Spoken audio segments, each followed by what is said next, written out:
initially it was expanding cats and dogs, and then um, Faith had originally primarily provided care for a few rabbits that we ended up with, and it was behind her residence behind Dogtown.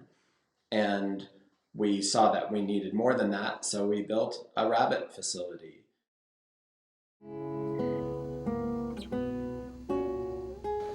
Well, recently, about 5, 6 months ago, we received a call from Las Vegas from an elderly person who had 2 broken hips, and she needed her bunnies to be rescued. When we asked how many they were, she said there were about 100 bunnies, but when we actually got down there, there were 170. And they were in a very tiny area. They were unspayed, unneutered, and we knew we had to act really quickly. So at the moment, a lot of the bunnies that you see here, because we only had 50 before then, are from that situation, and we've been fixing them and also trying to adopt them out. And this here is Samuel. He was just a little baby when he arrived, and he's only about 6 or 7 months old now. And he's doing really well. He's just a little shy, but they're very, very sweet bunnies.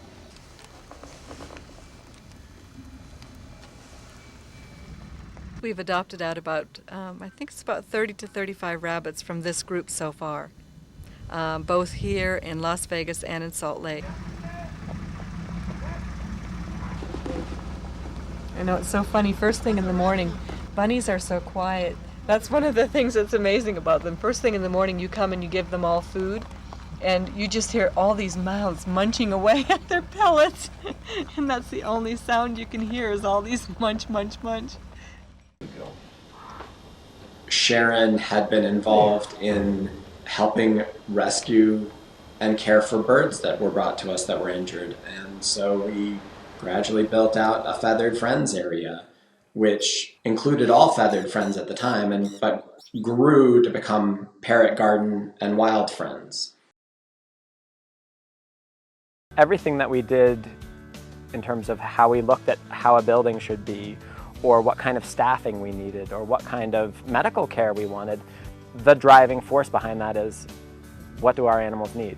Oh, we need trainers. We need trainers with this specific set of skills. We need vets.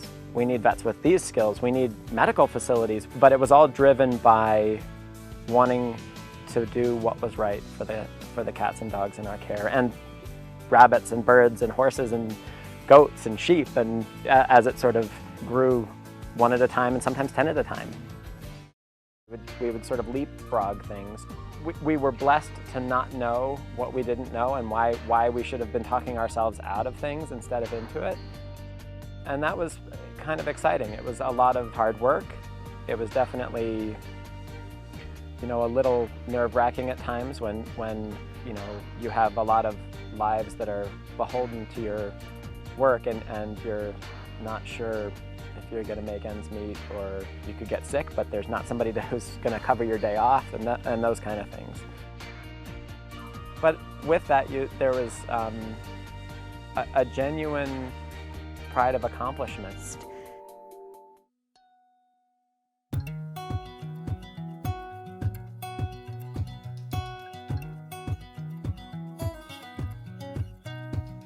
The way I've seen that evolve at Best Friends, that do the right thing based on the individual value and the intrinsic value of every life, is an acute awareness that as an organization, we know we can control what we do for the animals in our care, but we feel an obligation to all of the animals that aren't able to be in our care, that are at risk, that don't have a guardian that is looking to help them get into a home or get the medical care that they need. It's kind of a hollow belief if you feel like it's only valid for the ones that I have and not for all of the others. And so that evolution of how do we do more and how do we help others do more? And because it's not that other people don't have shared values, but they may not have knowledge or resources. And so expanding that reach and including more people in making a difference has really been the evolution that I've seen, more than really a change in or evolution of that core principle. Now we are trying to put as much, we have our sanctuary secure and stable, and we're maximizing our ability at the sanctuary to save lives and to engage people in our mission. And we're working to put as much as we can into the outreach mission in helping those animals that don't have the benefit of a sanctuary, and to help the people that are trying to help those animals. Those are completely aligned values from the day we took in the first cat and the first dog. And that not losing our why is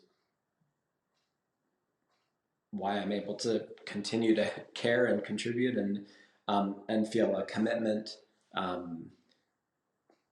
that you don't necessarily associate with a job.